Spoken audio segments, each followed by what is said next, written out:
আজকের ভিডিওটিতে আমরা গীতা পাঠের সঠিক নিয়ম নিয়ে বিস্তারিত আলোচনা করছি। গীতা পাঠের প্রস্তুতি, মঙ্গলাচরণ এবং শুদ্ধ উচ্চারণের গুরুত্ব তুলে ধরা হবে।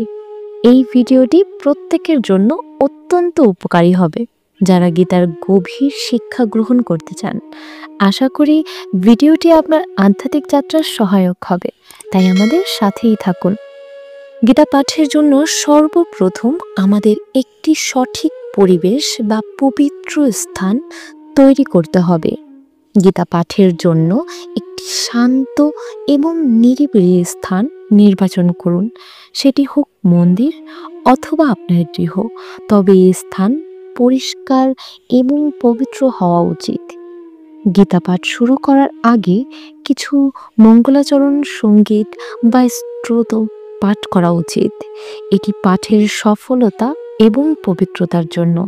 তারপর গুরু ও ঈশ্বরের উদ্দেশ্যে প্রার্থনা করুন। গুরু ও ঈশ্বরের প্রার্থনা শেষে গীতা পাঠ শুরু করতে পারেন। গীতা পাঠের সময় মন্ত্রগুলো সঠিক উচ্চারণের সাথে পড়ার চেষ্টা করুন।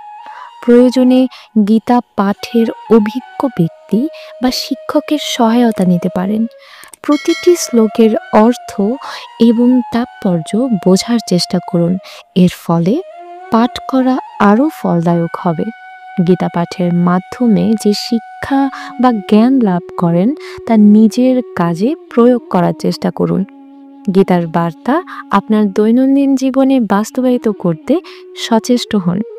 গীতা পাঠ শেষ করার পর আবার গুরু এবং ঈশ্বরের প্রতি কৃতজ্ঞতা প্রকাশ করুন। আত্মশুদ্ধির জন্য কিছু মুহূর্তের জন্য ধ্যান করুন। গীতা পাঠ শেষে গীতা মাহাত্ম্য অবশ্যই পাঠ করবেন। মাহাত্ম্য হলো গীতা পাঠের গুরুত্বের বর্ণনা, সুতরাং মাহাত্ম্য পড়াটা খুবই দরকার। মাহাত্ম্য ব্যতীত গীতা পাঠের ফল পাবেন না, যেটা গীতা মাহাত্ম্যেই উল্লেখ আছে। পরিশেষে বলতে চাই, গীতা নিয়মিত পড়ার জন্য একটি সময় নির্ধারণ করুন। প্রতিদিন অল্প হলেও গীতার কিছু অংশ পাঠ করুন। এটি আপনার মানসিক শান্তি এবং আধ্যাত্মিক উন্নতিতে সহায়তা করবে।